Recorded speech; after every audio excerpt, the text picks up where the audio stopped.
Okay, let's wind it up there, but pick up those conversations later. So without further ado, I'm going to pass over to our co-founder and Chief Creative Officer, Paul Van Sale, who will be guiding us through this evening's discussion. So over to you. Freddie almost stole the microphone. I'm always completely delighted when we have such strong attendance on matters of such enormous importance. So thank you very much for coming, to all of you who are the delightful active members of our community, and thank you so much to our esteemed panelists who we will be hearing from in a few minutes. So by way of introduction, in June of 2020, an independent People's Tribunal was created to investigate, and I quote, ongoing atrocities and possible genocide against the Uyghurs, Kazakhs, and other Turkic Muslim populations in the Uyghur region of China. 2 hearings took place in June and September of 2021, and the final judgment made in December made the assessment that the alleged efforts by the Chinese government to prevent births amounted to genocidal intent.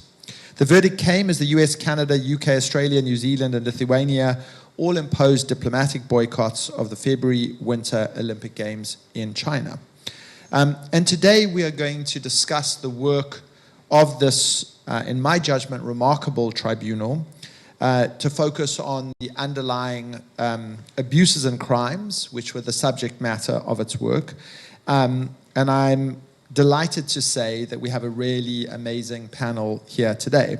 So Zimrete Arkin is Program and Advocacy Manager at the World Uyghur Congress, which advocates for Uyghur rights at the UN, national governments, international press, and civil society organizations. Welcome. Nick Vetch is Vice Chair of the Tribunal and is a London-based business person. He's engaged with a range of NGOs, particularly in the field of human rights, and was the member of the Tribunal. And is also a member of the Conduit's board, in full disclosure. Jim Millward is a professor of intersocietal history at the Walsh School of Foreign Service at Georgetown University, teaching Chinese, Central Asia, and world history. He follows and comments on current issues regarding Xinjiang, the Uyghurs, and other Xinjiang indigenous peoples, and the PRC's ethnicity policy, and he's an author of numerous books, and he is on the screen. So, hi and welcome. And Rahima Mahmood is a Uyghur artist and activist. She's the UK project director of the World Uyghur Congress and chair of the Stop Uyghur Genocide. Thank you so much. So I'm going to say just a few words of introduction and context. I should also say, by way of full disclosure, I played an extraordinarily minor role as an advisor to this tribunal. So any pretense that I come at this impartially or dispassionately, we should dispense with immediately. But I will say that in my prior work in South Africa, and I worked for the Truth and Reconciliation Commission, we always started when gross violations of human rights had occurred to think somewhat deeply about what our obligations are, both in international law, but also just as societies in how you respond to mass atrocity. And in fact, international law gives us a very clear set of binding obligations. And those are, we have to establish the truth about what occurred, we have to seek justice and accountability for the crimes, we have to award reparation to the victims of those crimes, we have to seek to reform the institutions responsible for those crimes so that they don't recur, and to seek to guarantee non-repetition of those violations. And to the extent that those violations occurred in contexts of division, either ethnic or religious or racial, we want to try and reconcile and build peace between communities where that division has been a cause of that abuse. And in my judgment, meeting those obligations is most often, most effectively enabled by establishing the truth, by establishing a set of undeniable facts, and by, in this famous term of Michael Ignatieff, narrowing the range of permissible lies. And when you establish the truth in a careful, rigorous, deep way, you narrow the range of lies that people can tell about about those violations, and you limit the ability of people to effectively deny that those violations have occurred. And so the work of this tribunal, I think, needs to be thought of through the lens of trying to achieve at least one of those 5 preconditions for justice, in the hope that it might enable some of the other obligations, and that always starts with the truth. And the final thing I'll say by way of introduction is, it won't be missing on anybody in this room that the work of this tribunal occurs in a fraught geopolitical context.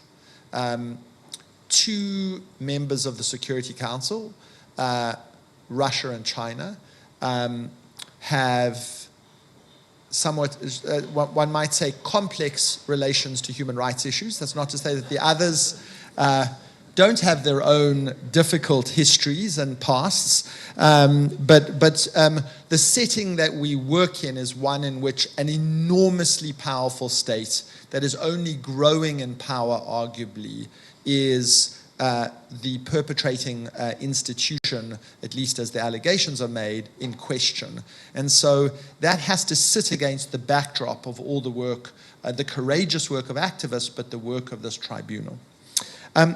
So I'm going to start by turning to Jim as the kind of scholar and academic on the panel to start by saying a few words about history and context, where this emerges from, why the violations emerged, and so give us a bit of a setting so that the audience can understand the context of the crimes that we're talking about. Sure, thank you, and thank you for inviting me to speak today. So very quickly, there are different points in time where different parties in the disputes over Eastern Turkestan or Xinjiang, points in time where we place it. I think BC, which is what the PRC points to, I think a good place to begin is actually in the beginning of the 20th century, when the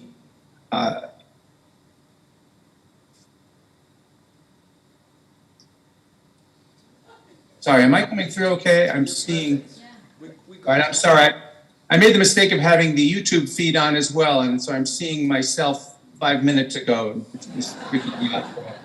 Sorry, I'm gonna turn the YouTube off and carry on with my address. I'm sorry about that.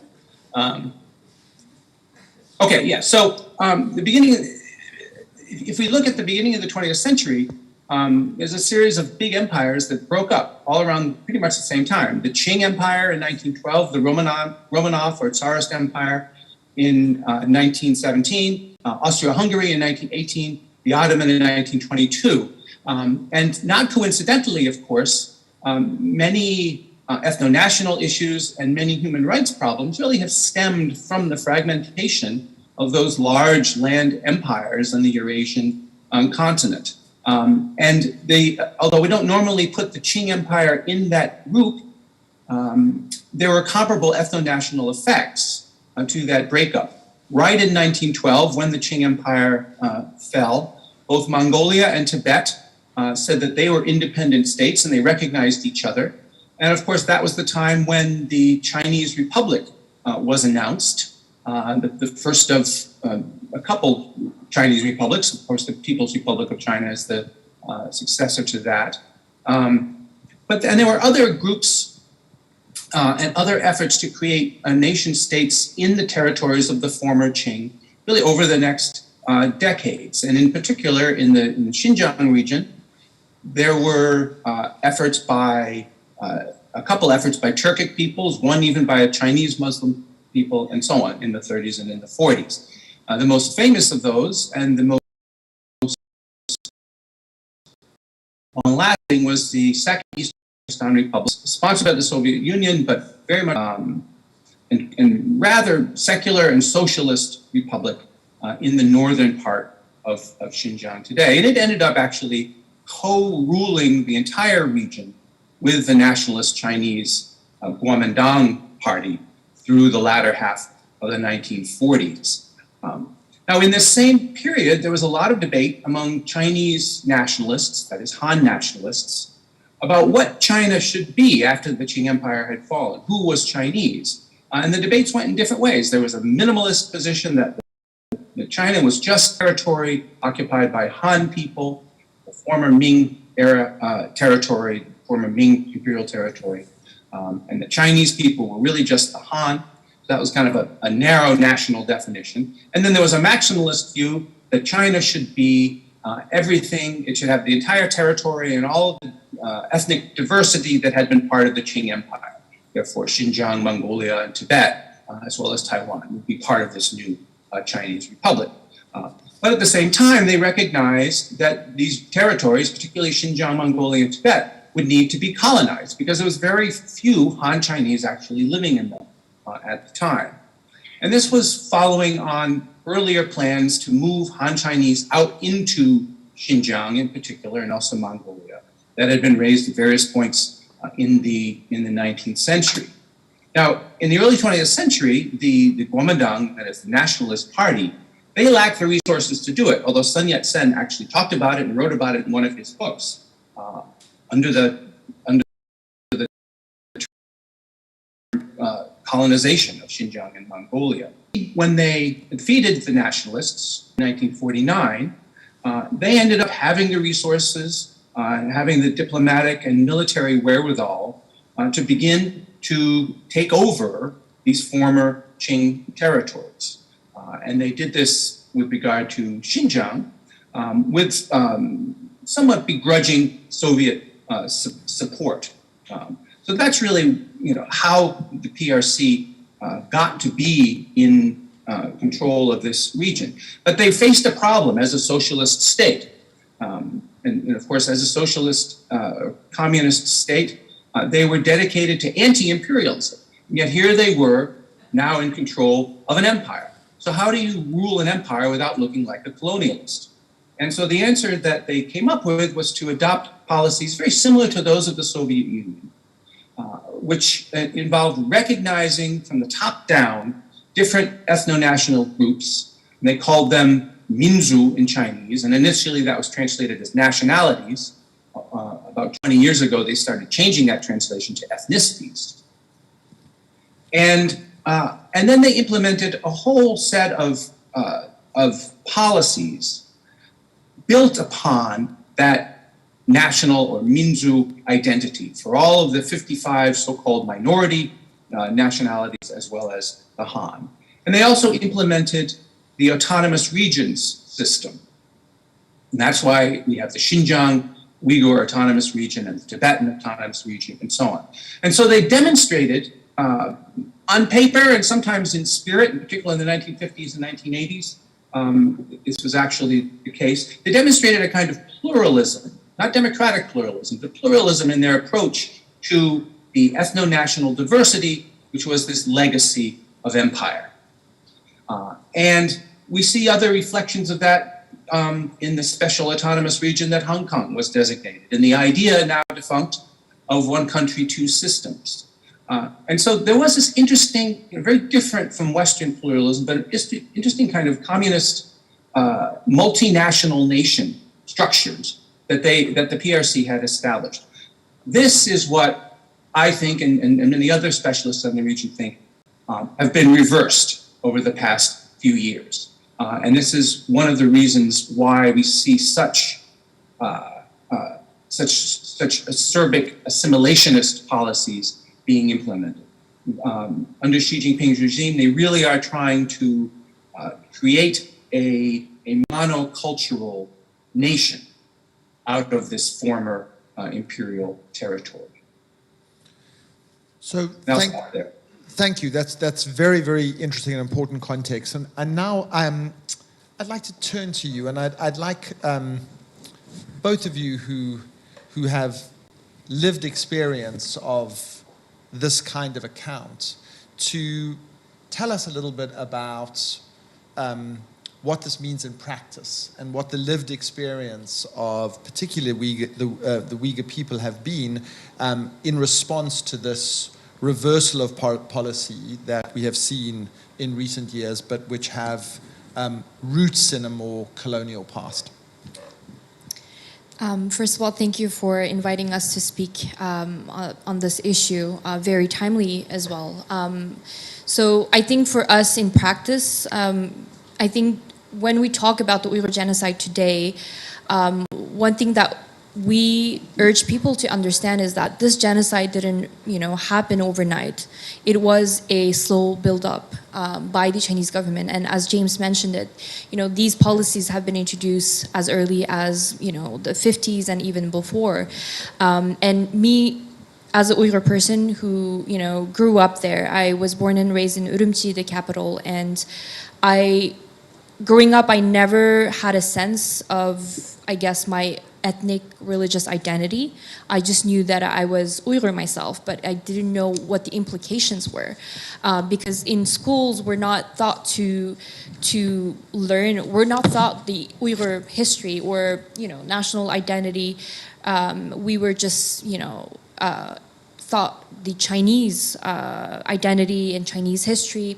And it's only when I immigrated to Canada at a young age that I started learning about my own identity and connecting with it, and then realized about this systematic repression and discrimination that was already there. And this is one of the reasons why my parents decided to leave, because they wanted to offer us a better future and opportunities that if we had stayed, we would not have. And this is something my parents experienced as well firsthand. They went through the Cultural Revolution. They went to labor camps during the Cultural Revolution. And my mom, she received a Chinese education, and she, I think for her it was clear the discrimination, because she was being educated among Chinese nationals, and for her, she always had more challenges and blockages compared to her classmates. So I think, over the past few years, you've seen the reports of the escalating repression, and this was also after 2009, the Urumchi uprising, when peaceful protesters took the streets of the capital, Urumchi. Actually, I was there during that summer, and protested and demanded their basic fundamental rights, and then to which the government, they sent troops and cracked down on the protesters. And ever since then, a series of legislations and policies were introduced by the central government to try to repress Uyghurs as much as they could. And with the appointment of Chen Chuang-go as party secretary to the region in 2016, he also introduced this mass surveillance system, which really, with checkpoints in every corner of a street, cameras, and Uyghurs are being monitored in every single aspect of their lives. And as if, this surveillance system was not intrusive enough, they've also launched this family pairing program where officials are actually sent to Uyghur homes to basically monitor every single aspect of their lives inside the privacy and in the privacy of their homes.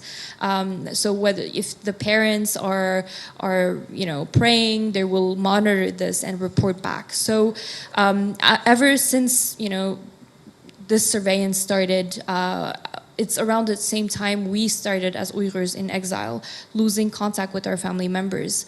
It just happened very suddenly as well. We had contact up until then, and all of a sudden our family members started asking us to not reach out to them anymore. And this is something that's common in the diaspora community. If you speak to any Uyghur, they will tell you the same story. Because in 2016 and 2017, the government was already, the camps already were built. They were already incarcerating people. So that's also one of the reasons why our family members, were asking us not to reach out to them. Around the same time, all the passports, Uyghurs who were living there. And so by doing that, they were actively trying to cut off, connections with the exterior world. So no one gets in, no one gets out. We couldn't get visas to go back to our country and visit family anymore. So for us, I think this crisis is oftentimes when this crisis or genocide is portrayed in the media, it's, we talk about millions of people, and there are debates about calling this, genocide or crimes against humanity, or about the numbers of people who are incarcerated in these camps. But people tend to forget that there are real people who are suffering just like ourselves, who have lost their family members. I have personally over 40 members of my family that have disappeared over the past few years, and some of them are in camps, some of them are just, I have no information on their whereabouts. And this is not a unique story. It's a story that we all share in the diaspora community, and I think it's important for people to know that these are the personal sacrifices that we have to make in order to advocate for our cause as well. But I think this, on a personal level, these are the losses that we experience. Thank you. Rahima, can you tell us a little more about, I think a lot of people when they think about, who don't have very deep knowledge, but sort of surface level knowledge, think about the labor camps, the re-education process, but also a kind of a sense that a people's identity is being diluted, diminished, extinguished, a population is being curbed, and these things obviously all intersect. But can you just give us an account of what that's like on the ground, so that people have a picture of it in their eyes and it feels less abstract?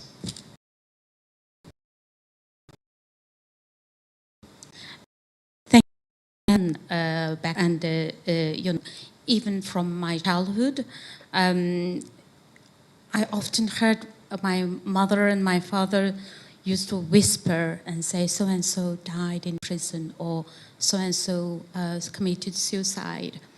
And later then I saw this large number of people returned, their joys of saying that the people returned from labor camps. That was the latter years of the Cultural Revolution, soon after Mao died, after 76. And I remember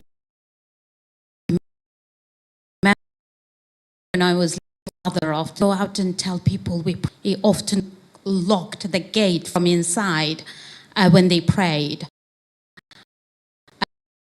But then in early 80s, the mosque opened, and my father became imam of one of the mosques. Is a very religious background, and my mother's side are musical musicians, and that's how I inherited that talent.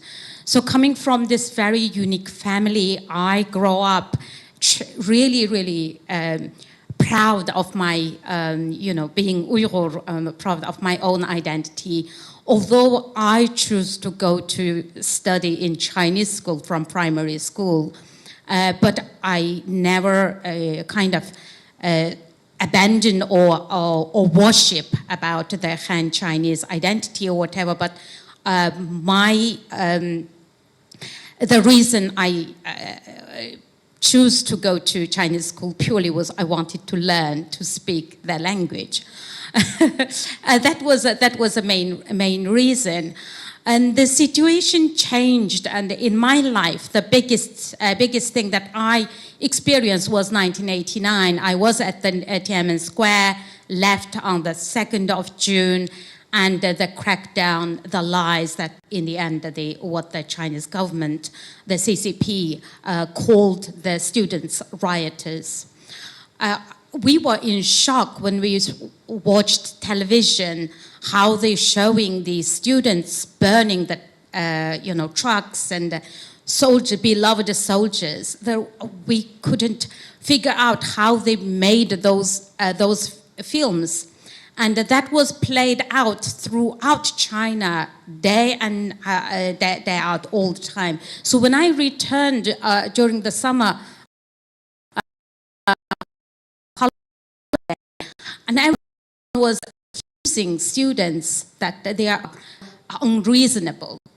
So there is no truth. And that is the time that I learned that they can make up such big lies. And then 1997, when the Uyghur Massacre happened, I was at home. Although I didn't participate in the protest, but I heard many things. Then the police raided houses, tried to catch more people. Again, the protest itself was demanding cultural rights and religious rights.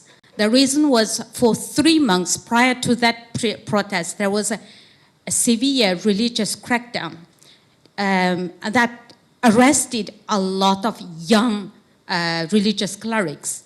And then that led to Uyghurs to go on street peacefully protesting, saying that under the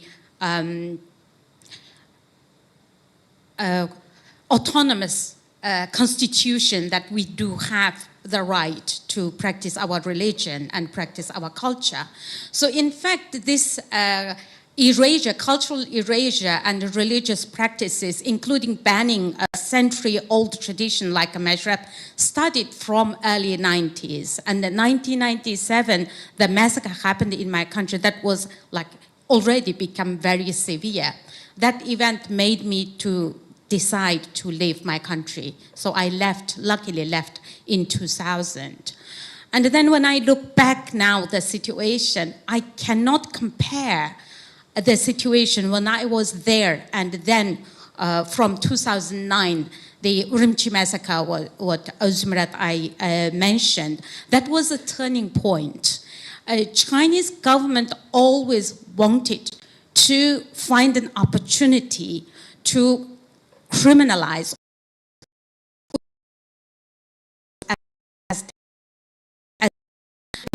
this severe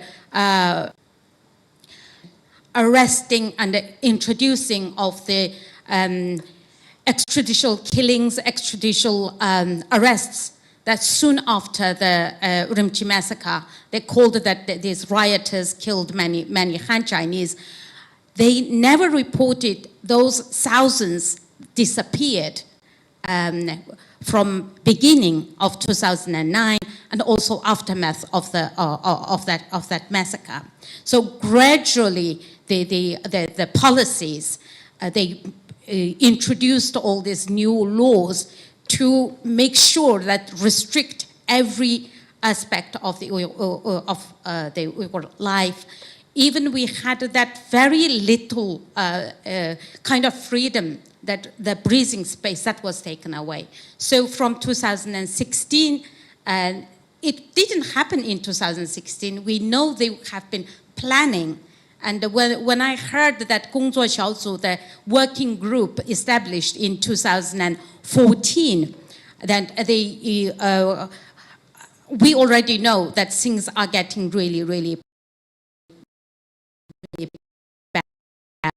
It seems like listing people, prepare list of people to do this massacre happened all like a step by step. But of course, for us, it's extremely sad.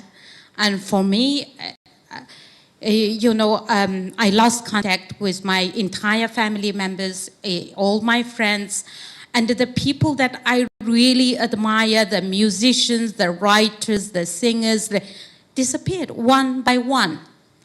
Poets, for example. And just sitting in, at home, I don't feel free when I'm witnessing this from afar. And the only comfort I have is that I can speak. I can tell their story. At least I'm not too scared that police will come and arrest me. Although there are risks, from Chinese government and all that, but at least I have that freedom in this country. But the pain is just unspeakable. It's extremely difficult. As a singer, I am also a cultural barrier, I love my language, I love the poetry. Although I studied, entire my life, my education is Han Chinese. Although I've been living here since 2000, I speak my mother tongue perfectly. I sing the classical maqam, the old verses of but looking, that culture is disappearing. The language is kind of being erased. And the cultural figures, the writers, the poets, anyone that who showed kind of resistance, this erasure disappeared. So it's very, very painful. So, thank you very much for that. Nick, what brought you against this historical backdrop and then these two very powerful personal stories, which are an accumulation of hundreds and thousands of others, to be involved in the establishment of the tribunal? Give us a little bit of the history. Why do it?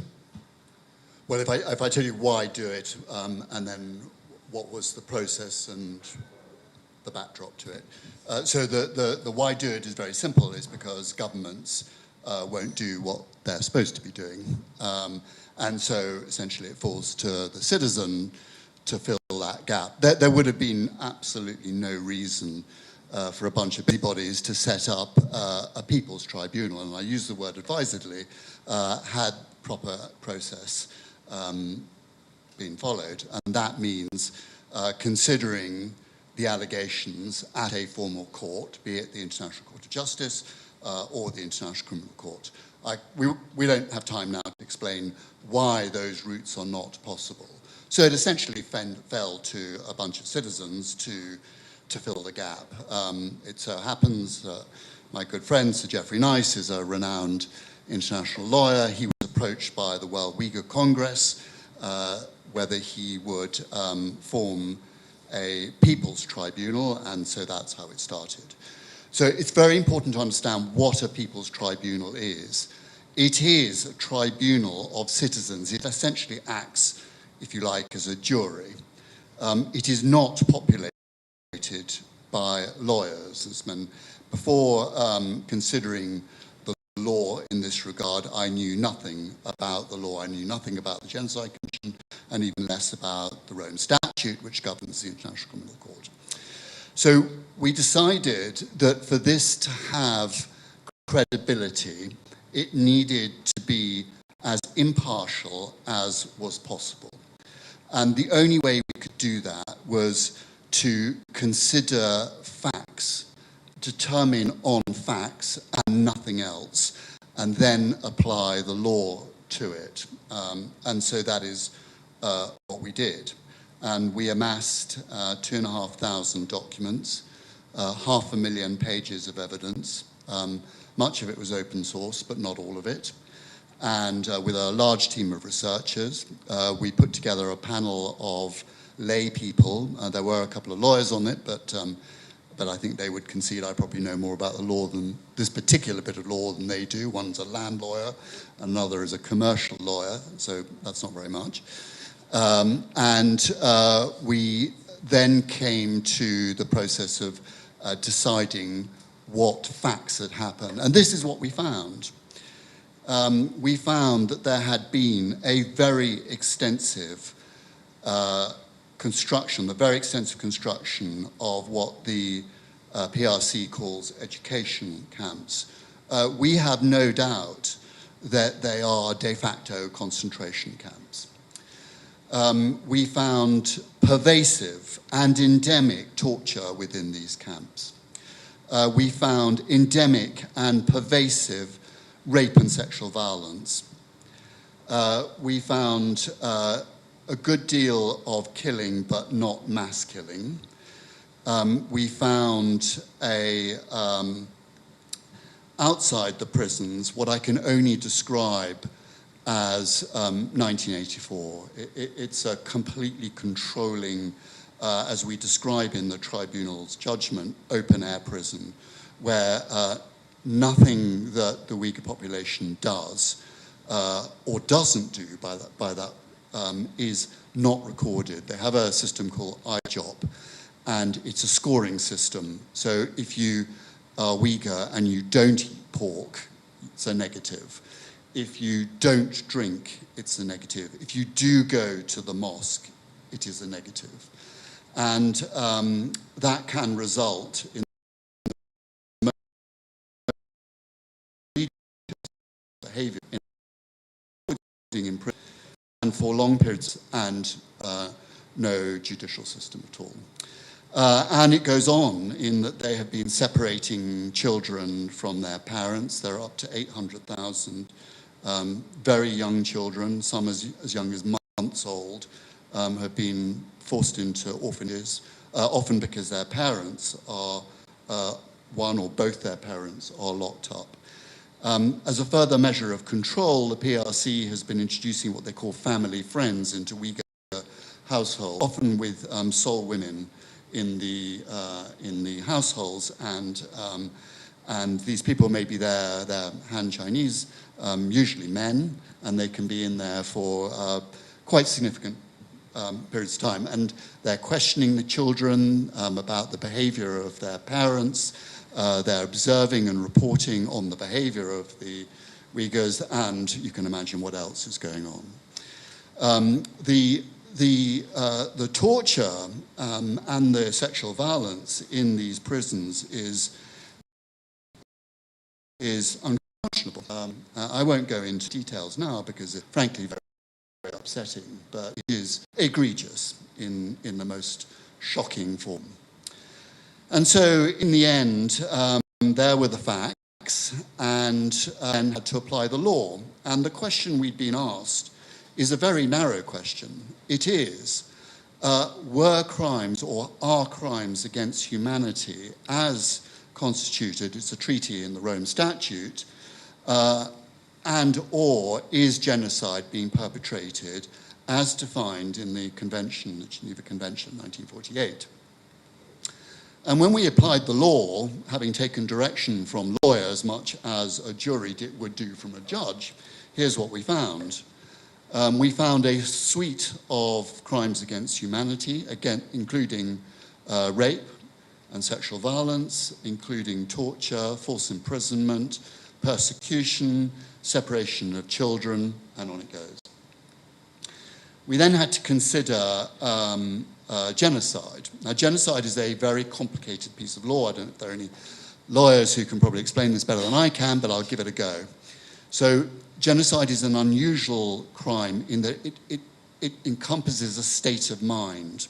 There has to be an intent on the perpetrator against a specific group of people, qualifying group of people. I won't bore you with why this group qualify, but they do qualify in spades, both on ethnicity and amongst others. Their group. There are 5 actors, if you like, which are physical acts being perpetrated against the group, and they include mass killing, which in this case we did not find, mental and physical harm, conditions of life intended to destroy life, separating of children, and critically, an endeavour to restrict birth. So we decided that for this judgment to have real credibility, it had to be very conservative. The law on genocide is largely undeveloped, except in regard to mass killing. And as I say, we did not have significant evidence in that respect. And so when we thought about the law, we decided that it, as I say, had to be the most conservative and to the highest standard of proof possible. Because we are essentially talking about state attribution as opposed to attribution to individuals, it could be argued that the standard of proof could be lower. It could be just on, for instance, on the balance of probability. So on the balance of probability, we think X, Y, or Z happened. But we decided not to do that. We decided to apply the very highest standard, which is proof beyond all reasonable doubt.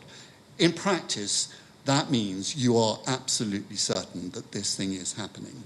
And so this is what we found. We were absolutely certain that there is a concerted effort and policy enacted from the top of the People's China, from Z way down, to reduce the population of the Uyghurs, both by forced sterilization, massed across the entire population, specifically concentrated and poignantly concentrated on those regions with the highest populations proportionally of Uyghurs as against Han, and also forced abortions of women. The net result is that we had compelling and incontrovertible evidence that if you scroll forwards, there would be a biological destruction of part of the Uyghur population that would result in a significant diminution in future years of that Uyghur population. That constitutes a genocide, and that is why we found a genocide. We did not find genocide on the other counts, although there is compelling evidence that that might be possible. But in a sense, that's for a higher court, if I could define it in that we're not a court at all. But we did not want to step, one toe beyond the existing jurisprudence, and that is why we landed where we did. Well, thank you. That's a very, very comprehensive and I think helpful account of both of your findings. For those of you who haven't in fact seen the proceedings, although the tribunal acted more as a jury than judges, it had all the indicia of, they had public testimony, they assembled evidence, they had teams of researchers, they applied their minds, which, as you would have heard from Nick's account, in an incredibly detailed, rigorous, and judicial way.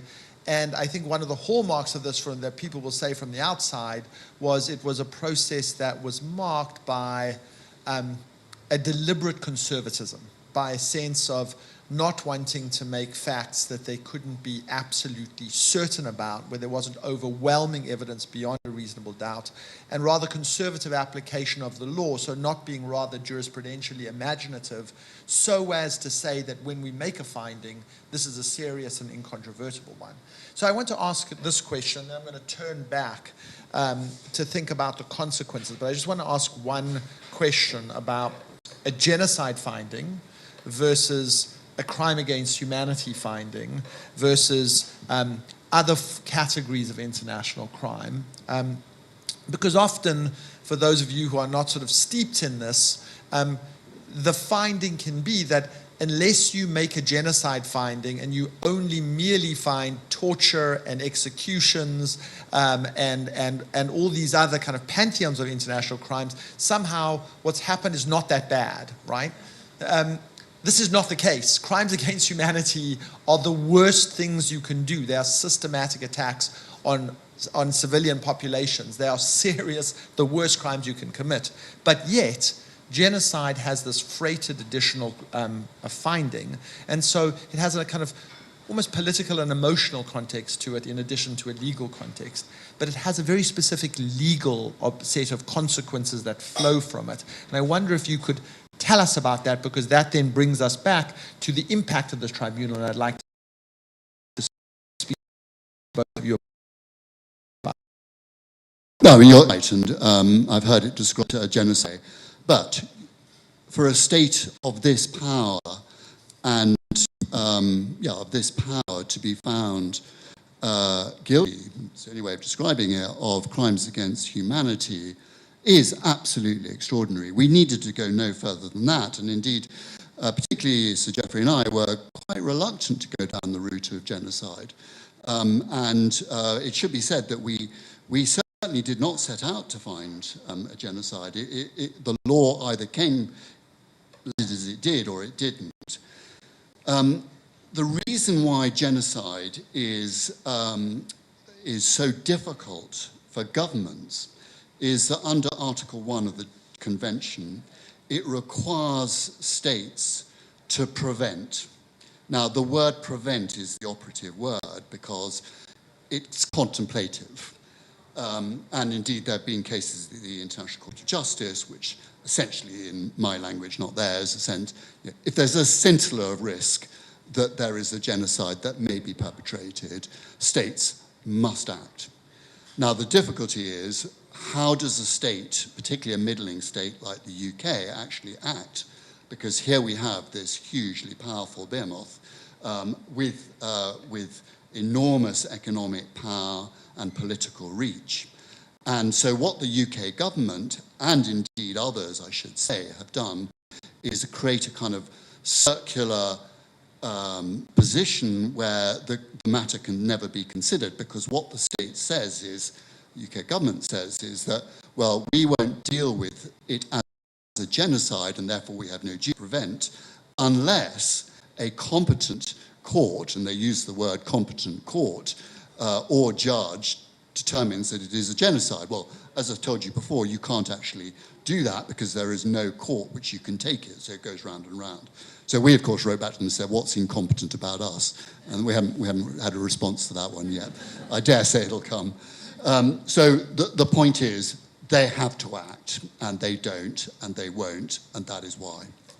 So now I'm going to turn to both of you, because as activists, as people who are in the community and who are working on this, the truth has consequences, and the circular position is in fact wrong as a matter of international law. Competent court, it has to be that facts exist that lead you to believe that a genocide has or is occurring, and if those facts exist, regardless of the existence of courts, competent or not, you are under an obligation to act. So what has been different in your work or in your advocacy or in the global campaign as a result of the findings of this tribunal, a group of busybody citizens who've conferred upon the authority through a very rigorous process to make a finding? What real-world consequence do you think it's had in your work?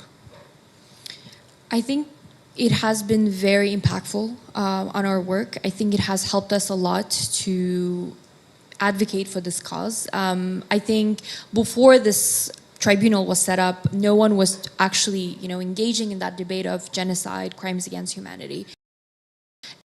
And I think ever since it was launched, this conversation, the academia world, in policymakers world, in governments.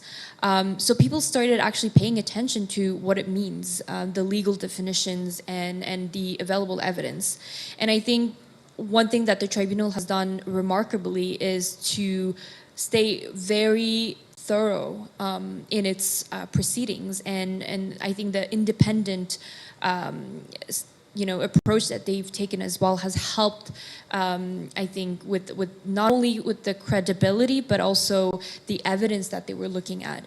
And so I think a lot of governments and parliaments, for example, I think parliaments have been more engaging on this matter, but they've been more receptive to the tribunal's efforts. And one thing that we have done right after it was launched and when the tribunal started its hearings is to go to parliaments and to meet with parliament members and tell them about this effort. Because one thing that, the past few years, there's this, of course, firewall with China, and that the access to information is extremely limited. It's practically impossible to receive information from the Chinese government.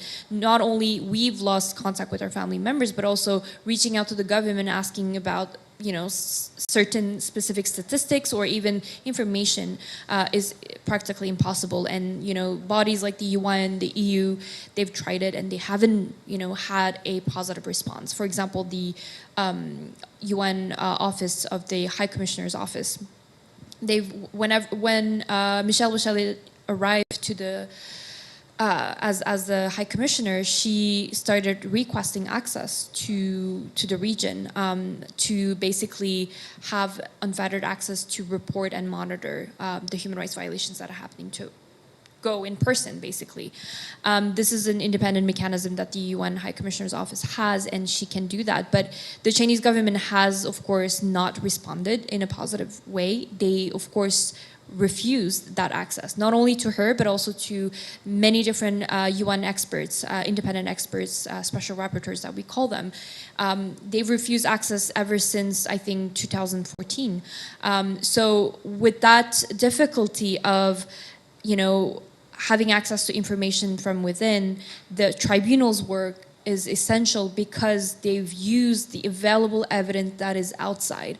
Because we have camp survivors, for example. We have at least 11 camp survivors that are living in exile who managed to flee just because they had other nationalities or were married to other nationals and were able to flee. And so just with their accounts, there's a lot of things that you can learn. And also we have, you know, official government documents that were leaked that you can analyze, and of course experts and researchers who've worked on this issue for the past years. And so I think this is something that activists and groups like ours have pushed the UN to basically do for the past few years, to look at the available evidence that's outside already, not to wait for China to give them access, because this is not something that the Chinese government will give, especially unfettered access. So the UN has finally, you know, done this. I think the tribunal has helped, you know, with the pressure, and I know that the tribunal team has reached out to her office as well to help, and they finally announced that they were working on this report on the situation, which was, you know, we waited for this report for years, and finally it was announced over the summer, but it was supposed to come out in September, and they kept delaying it, and when the tribunal verdict came out in December, they said that it was coming very shortly, and still now we're waiting for this report. That's, you know, that's been delayed, especially in the context of the Olympic Games. So I think this tribunal has really put the focus on the evidence that's outside, that's available, and that's been really, really key in our advocacy as well. Rahima, is there an example you can cite of either engagement with a government, with a foreign ministry, with a parliament, with the UN, where you've been able to say, here's a report, these are the findings, now do something differently before this existed? How, you know, how is it altered or given you added leverage or a thumb on the scale in terms of your advocacy? Okay, yes. As you know that the U.S. government is the only government that recognized this before even this Uyghur Tribunal verdict. And there are several governments, parliaments, including the UK parliaments. The motion passed and overwhelmingly, unanimously recognized this as genocide. But we didn't have the legal, really, determination about this genocide. And I, you know, alongside working as a UK director for the World Uyghur Congress, I co-founded Stop Uyghur Genocide. And the finding itself, it is genocide. It kind of really gave the Stop Uyghur Genocide movement a really important legal, powerful tool. So, and also since the determination, since the verdict, whenever the parliamentarians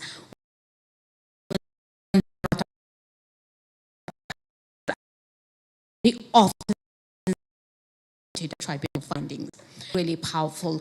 I think it is extremely important for our campaign work. And whenever China, the British government or other governments say that this has to be dealt with a competent court, then we ask where, you know, where is the court? So let me ask Jim, you've been sitting patiently and quietly, but I want to ask a question almost from the point of view of a historian or an academic, because history is told through this accumulation of evidence and interventions and citing of reports.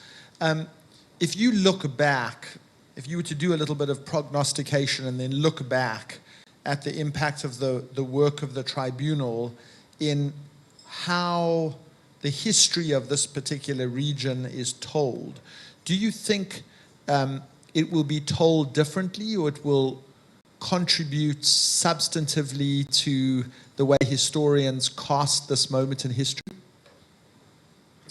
Absolutely. I think one of the most important aspects of the tribunal is that it does compile information in one place, primary source information, and in particular the testimonies of the witnesses, and has done it now, right? And this would be very hard to gather those testimonies later, over a period of time when we do sit down to write the history of this atrocity going on. So that's definitely one part of it, and I think sort of telling the denunciations of the Uyghur Tribunal from PRC state media and official spokesmen, because it's clear to see the falsehoods of the denunciations, that witnesses were paid, that the people who are involved are all long-term China haters intent on bringing China down and so on. But if you just go through that, it's very clear that that's not the case.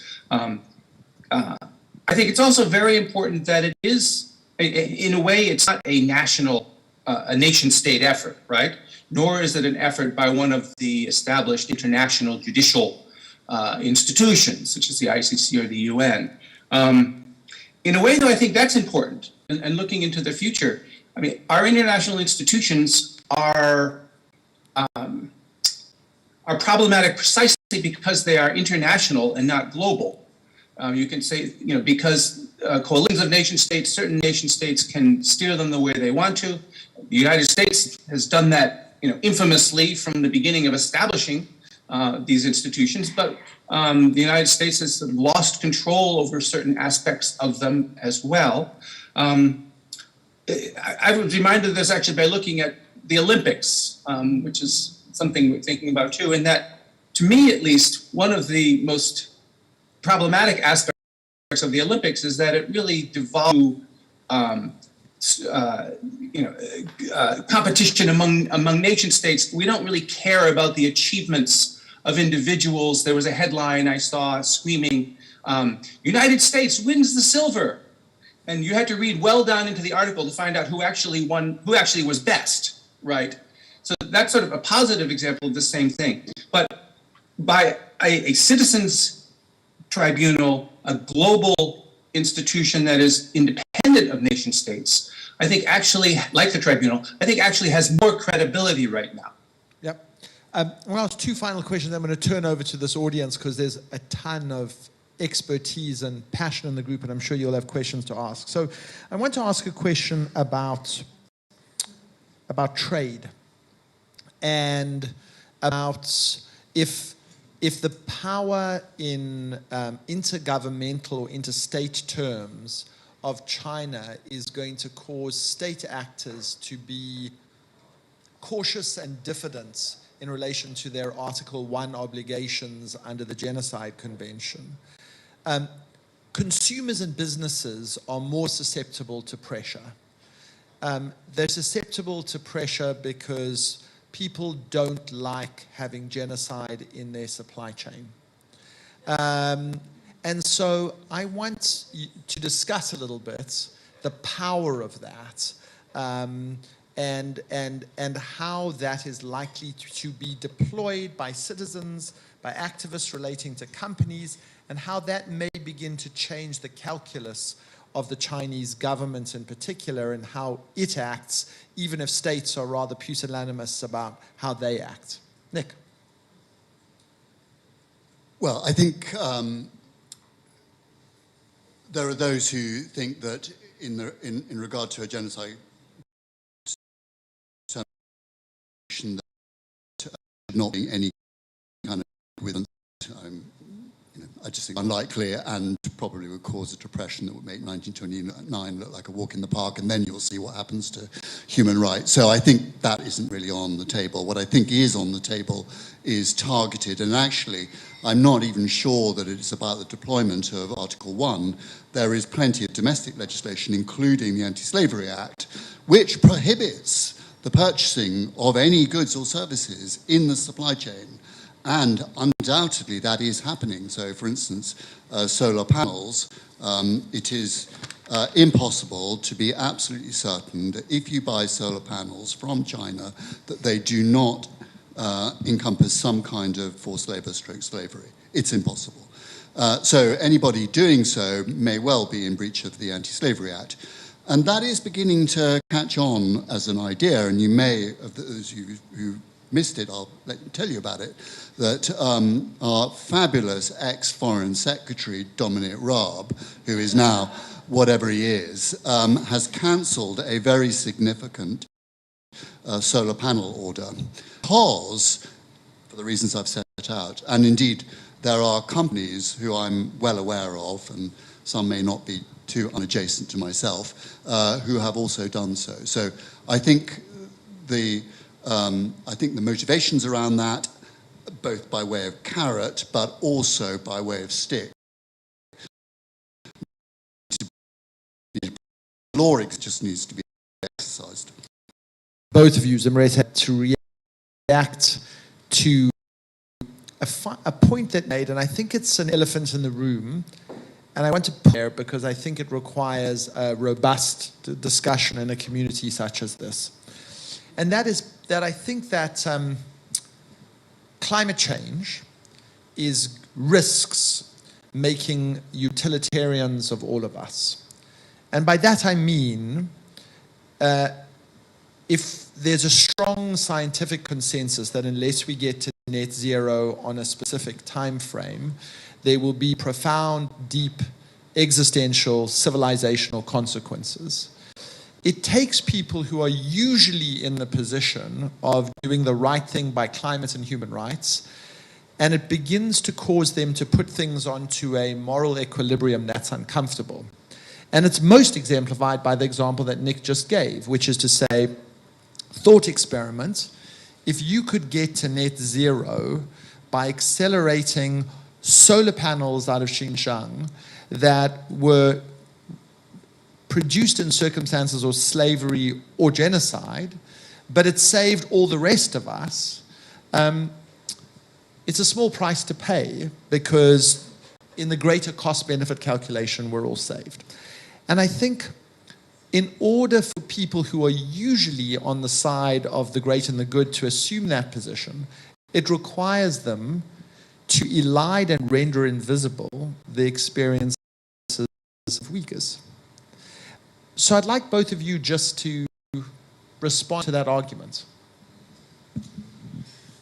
I mean, that's a tough one, but I think, you know, they're not mutually exclusive. I think we can fight climate change and fight the Uyghur genocide at the same time. They're not mutually exclusive in the opinion of many others. This is actually something that was brought up at the G7 summit this summer. You know, this focus on climate change, but at the same time, for many of these governments who are buying solar panels, they were actually coming from our region, which was linked to forced labor. This is something that we have been trying to work on for the past few months, and making sure that governments can, you know, I think it's simple because it's simple, but it's also complicated because I think international community, our governments were heavily dependent on China, of course, in many aspects, and especially in our supply chains. But I think one of the solutions is also divesting from China, you know, from solar panels or other things. And I think one thing that we also forget is that we are dependent on China, but China is also dependent on the rest of the world. So there are targeted measures and sanctions that can be imposed on the country to pressure them to improve their human rights record. And this is something that we want. We don't want to isolate China completely. We want to exercise enough pressure so that the government can change its policies. And I think we, as human rights defenders, we're making sure that these conversations are happening. And just today, actually, the European Commission has announced due diligence legislation that is going to address the issue of forced labor and, you know, the ban on imports of forced labor products coming in the EU. And also just on Nick's points as well, the UK government's reaction as well. And we're actually suing the UK government, the World Order Congress, based on the Anti-Slavery Act as well, and especially on the import of cotton products coming directly from the region, which is heavily linked to Uyghur forced labor.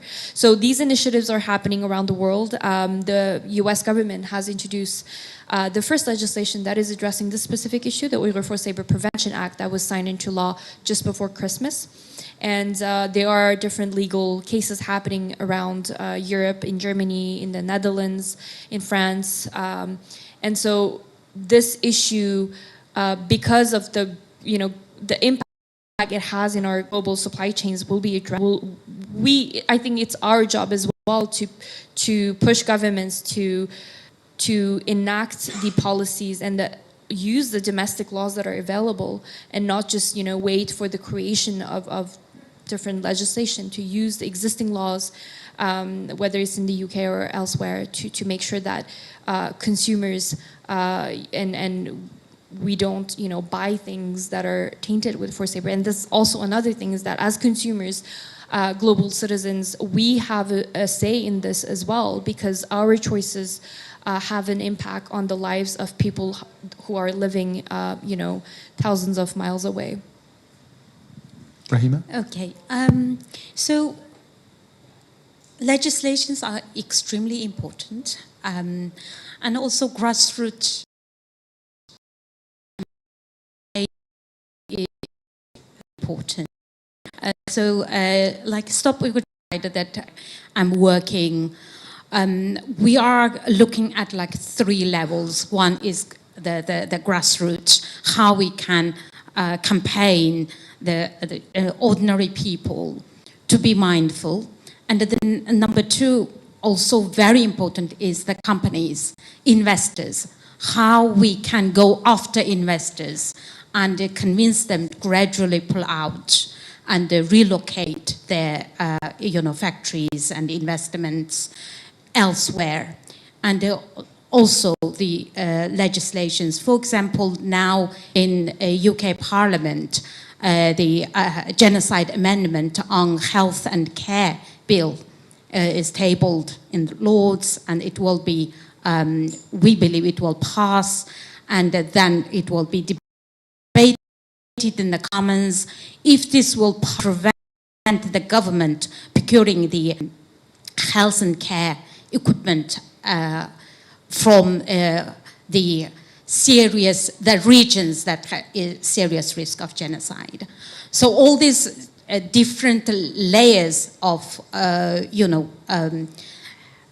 campaign, it needs to happen, and we really need a lot more people, especially young people, to join and to help and to make it like anti-apartheid campaign, so that it's immoral to consume goods that is coming from the region where there is genocide happening. Thank you. Nick, you're itching. Yeah, I mean, I just want to make, it's a derelict argument in the sense that it is not mutually exclusive. The reason why China has 80% of the solar panel market globally is because it produces cheaper solar panels than anywhere else. Why? Because it deploys forced labor.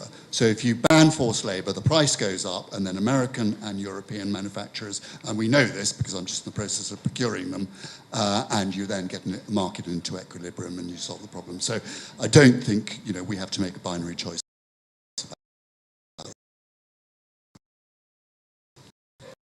Before we turn out, one touch I'm itching to make, because this panel is an illustration of that. And that is, Nick rather modestly said, well, we set this up because there was no competent court that could deal with this, so we appointed ourselves as a bunch of busybodies to look at it. There was, how many people worked for the Uyghur Tribunal? In total? Yeah. 40. 40. What's the population of China?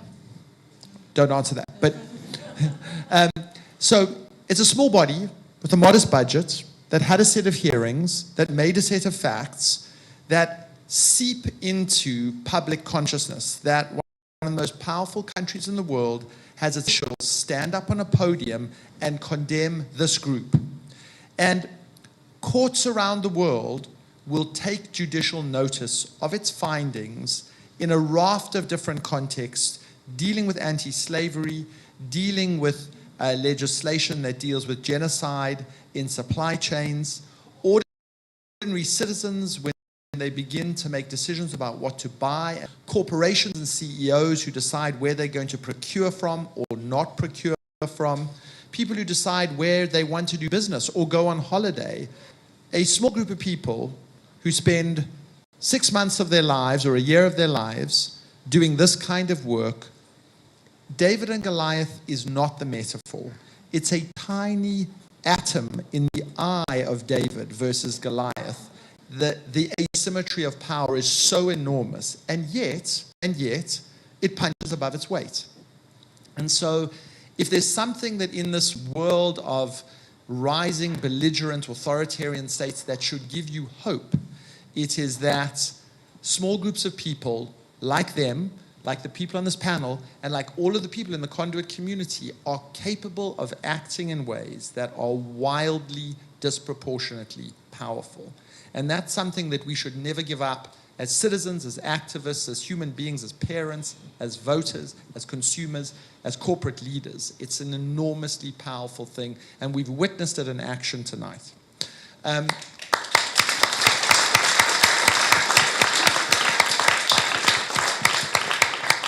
And now you can pepper them with questions. Go. Hi, thank you, everyone, and thank you, Paul. I agree with that comment.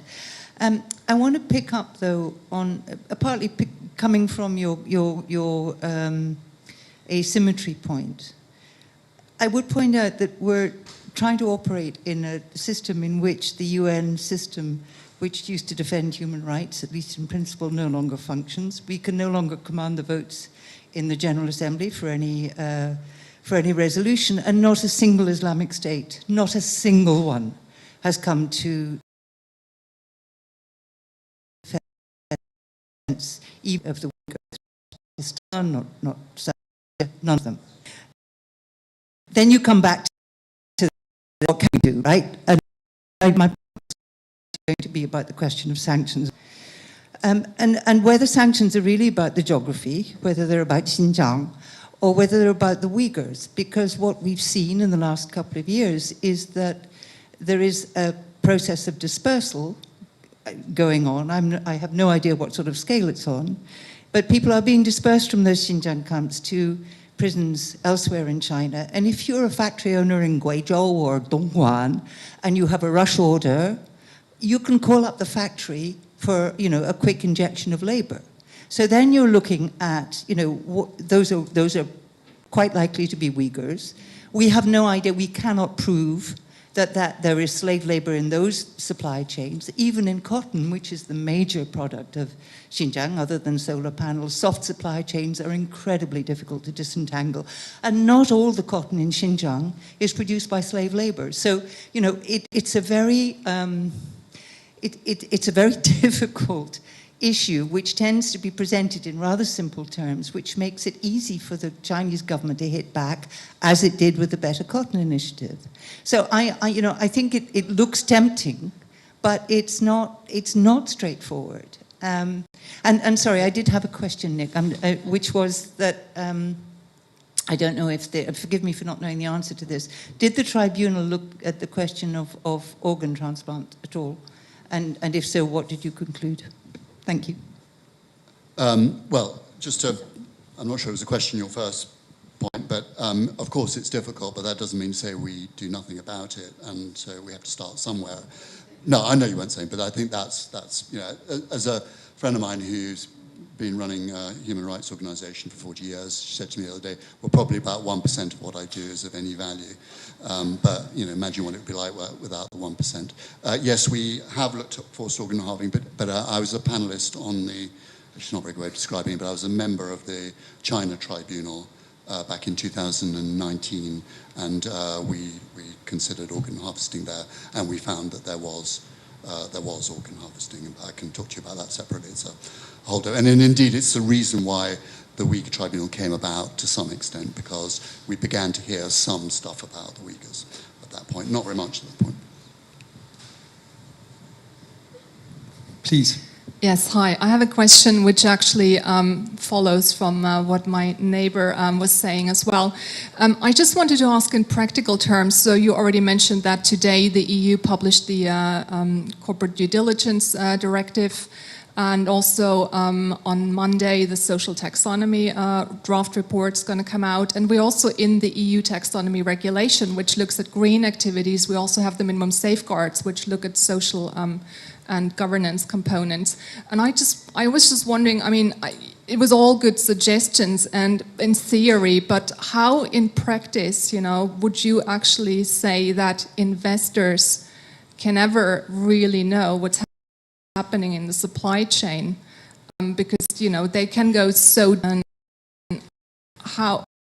How would they, I mean, I'm sure nationally wants to finance check the solar panel where this is happening, but how in practice would they ever really know, or how can they really do their due diligence on this? Thank you for the question. It is a good one, and I think it comes back to the same argument of supply chains are extremely complicated.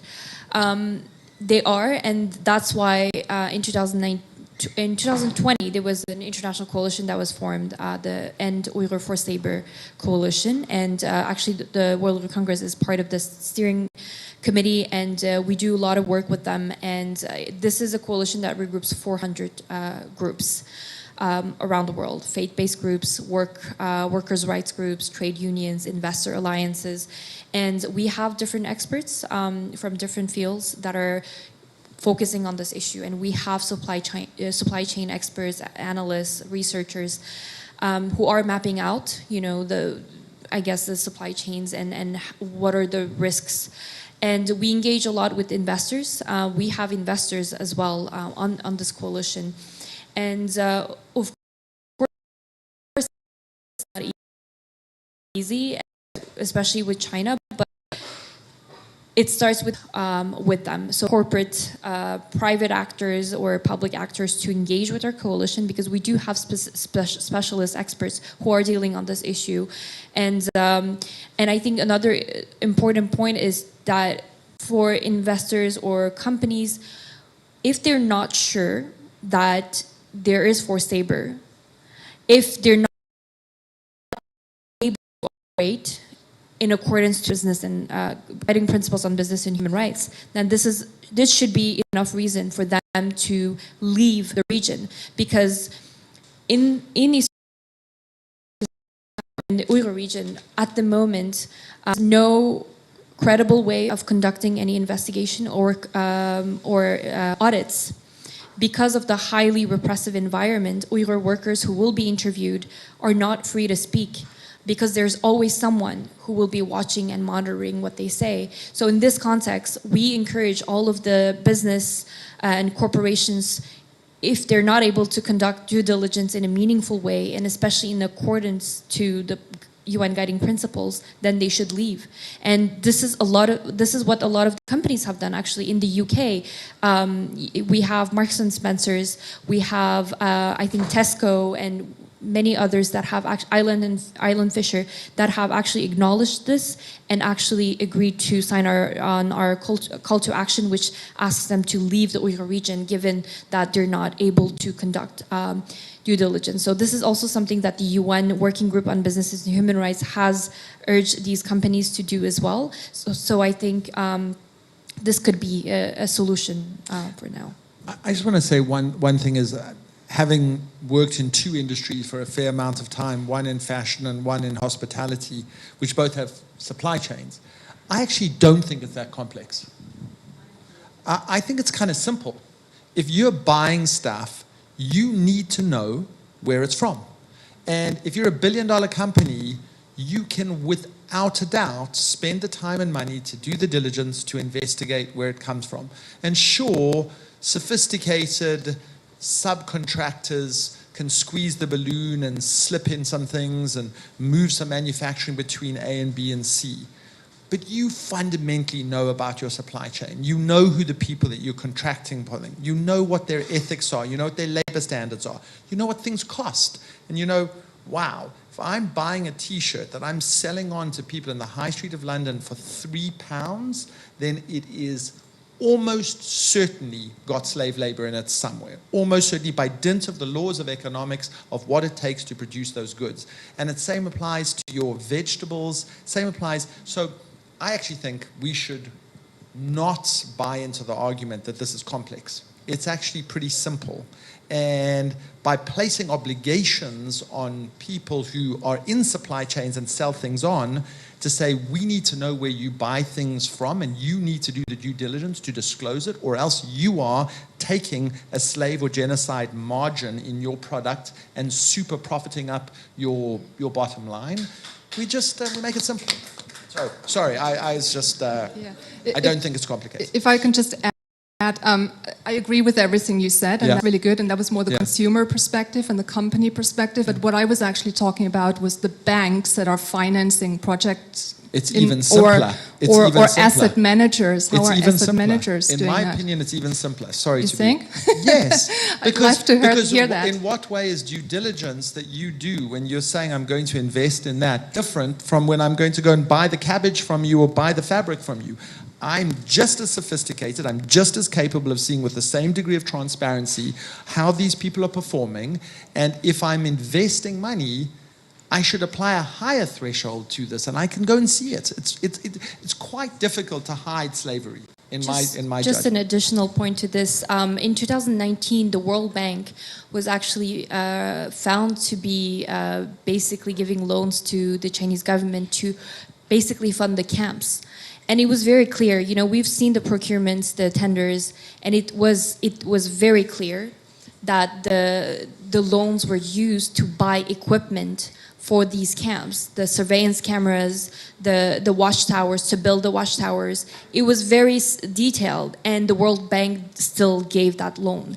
So, and just last week there was a new report that was published on, I think it's the International Finance Investments Corporation, that was also giving money to Chinese companies that were using Uyghur forced labor. So I think it's very clear. You can, I think, if especially for these experts who are working in the field, if they look at the tenders and the procurement documents and something is suspicious, then they should probably ask themselves some questions. So we're going to have time for one more question, but Jim has been patiently waiting and wanted to say something fast. Just one quick add-on to these answers. You know, there is an organization, the Xinjiang Production Construction Corps, which is like a huge state-owned enterprise in Xinjiang, with a colonial history, and it has been involved in prisons, it's involved in the camps, it's involved in a large number of carceral enterprises, as well as industrial and agricultural. And so one of the first things that's very easy to do is not have any business with the Xinjiang Production Construction Corps, because it's very, very clearly involved in all of these things. And that will have huge impact because it is highly subsidized and it occupies a huge part of the Xinjiang economy. This is a very big liability in the Xinjiang economy and the PRC system. Thank you so much. Please, in the back. I just wanted to follow up on this point about this excuse of opacity and complexity that's often used. What can we do sort of moving forward so that it's not used so often and that we can challenge it more effectively? So, question is how do we? Because it is there are ways in which this is a difficult question to tackle. What are the ways that we can be more effective in tackling this question? Nick? Well, it's not complicated in some ways. It is complicated in other ways. Great answer. So you just have to ask questions of your suppliers. And I can't go into detail. We have my business of a bank have suspicions about a company that they are funding that actually makes surveillance equipment. And we have not had a satisfactory response yet. And if we think that they are doing what we think we're doing, then we're breaking the law by engaging with them. And therefore, we're not going to do that. And we'll withdraw our services and our custom. And that, I mean, I imagine will, if enough people do that, will concentrate the mind, so to speak. But I mean, it's not a thing that's going to happen overnight. But I think with concerted effort and consistency, it is doable. And it's funny how, you know, history tells us that these kind of people's movements, and people, I mean, that may include corporations, because corporations are run by people, and institutions are run by people. You know, they do get traction after a while, and you get a momentum, and people talk about it. And you know, I'll be saying to one of my peer group companies, oh, you know, you don't want to be doing that because X, Y, or Z, and then they'll withdraw, and you get a bandwagoning effect, and it does have an effect. If I can just add as well, I agree with, you know, just ask the questions, ask tough questions or simple questions. Sometimes it's the simple ones that you know, they don't answer. And for example, a great example of this is we've actually worked on the Olympics campaign for the past 2 years, with the Olympics just, you know, ending this week. And we've engaged with the International Olympics Committee on 2 occasions. I was personally in these meetings and met with the senior officials, and I've personally asked very, you know, specific questions about their supply chains in regards to Olympic merchandise and uniforms in the context of the games, and they were not able to answer one of my and. Wrote letters to them with Human Rights Watch, and we've said steps that you're taking to make sure you're doing some due diligence. They were not able to answer that because actually they were found that, you know, they contracted with 2 Chinese companies, Anta Sports and HYX Group, that are actually procuring their cotton from the Xinjiang region. And of course, we know that in the cotton industry, forced labor is widespread. So when we approached them with these questions and we said, you know, we posed these questions, they said we've a third-party investigator that was indicated, and we told them, how can you conduct an investigation in a context where Uyghur workers are not free to speak, and they were not able to answer. So most of the time, you know, ask very specific questions, and you'll see from their reaction what is going on. Karl Jaspers, the famous German philosopher, has a notion called metaphysical guilt. It's the guilt you should feel when other people's rights are being violated and you do nothing. And I think the answer to that question in one way is be curious and be active. And when you're curious and you're active, you make abuse more difficult. And if we're all more curious and more active, there is enormous power in that. Lives are saved, supply chains are rights, abuse becomes less permissible. It's not the magic bullet, but it's a form of engagement. Oh, we're so out of time. I'm so sorry. But on the favor of just, you know, letting a man speak for a change, it's, you know, please, quick, yeah. It's a very simple question, because a lot of talk has been about the economic and the supply chain side of things. Is there any, thank you. Is there any possibility to have any on-the-ground action at all, or anything that you guys are able, sort of, you said there's no contact or anything with any family or anything. Is anything happening that you're aware of or that you've been able to aid with?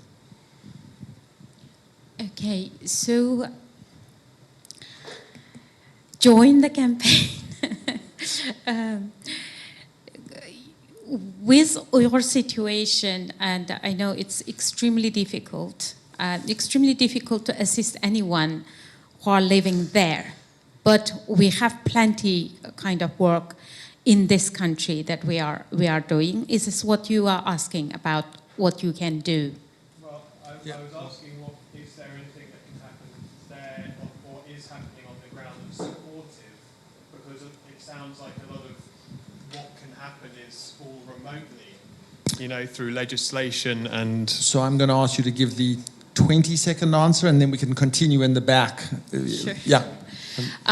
Yeah, it's we're not aware of anything that's happening inside. But this is something that we've tried to do during the Olympic Games. We've urged athletes to speak out in China, in Beijing, not of course in the region, but at least to show support. And of course, a lot of them were very scared, and some of them, spoke out when they came back. But we can sense and see the pressure from here that we're building that is working in there, but we're not able to do anything. But I know that journalists are sometimes able to go to report, but nothing more. And with that, we're going to end, and I hope you will join me in giving a huge round of applause to this amazing group.